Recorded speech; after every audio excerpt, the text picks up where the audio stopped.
If you love Paul Harvey stories and the rest of the story, subscribe now. It was only a field trip to the Brooklyn Museum, a leisurely day of looking and pointing for the neighborhood boys, sponsored by a local settlement house. But for one of those youngsters, the outing had proved too exhausting, though it had barely begun.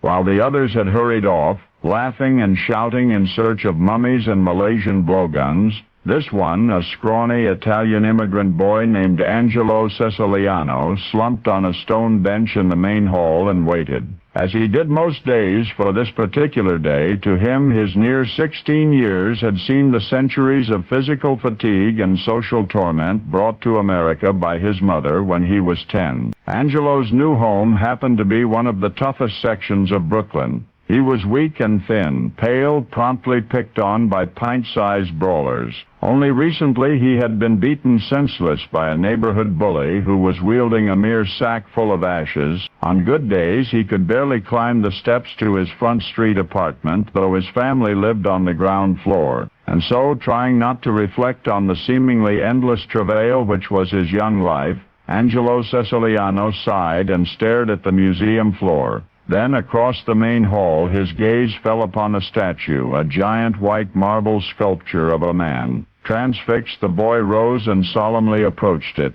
There, for a timeless time, he stood and gazed in utter wonder. Now, Angelo's parents had separated when he was small, so except for the unimpressive uncle, there were no men in the immediate family, no father figure to look up to. Until right now, until this moment, where delicate little Angelo stared up at the spectacular effigy of the mythical Hercules, he somehow siphoned its strength, believing in his heart that someday he would become what he saw. That evening, that very evening, the boy tied 2 rocks to a broom handle. With that makeshift barbell, he began the tedious process.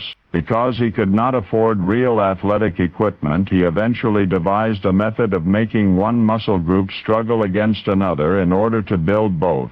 Isometrics, we call it today, the invention of Angelo Siciliano. Once upon a summer afternoon in 1909, a strictly spindly teenager from Front Street, Brooklyn, encountered a demigod frozen in marble, a figure which inspired that boy to achieve its likeness.